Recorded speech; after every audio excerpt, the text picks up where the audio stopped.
তাকিয়ে আছে, এমনকি তার দুটি নয়ন শুধু জলে ভরে।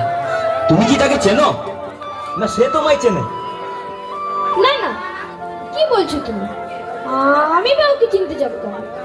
আমি তো তাকে কেন তবু ব্যথা দিলে,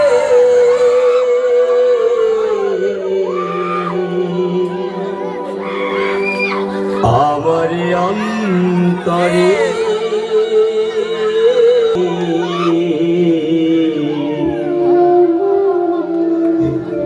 কেন যে আমাকে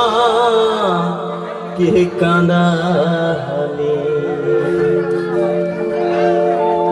কেন যে আমাকে কাঁদালে।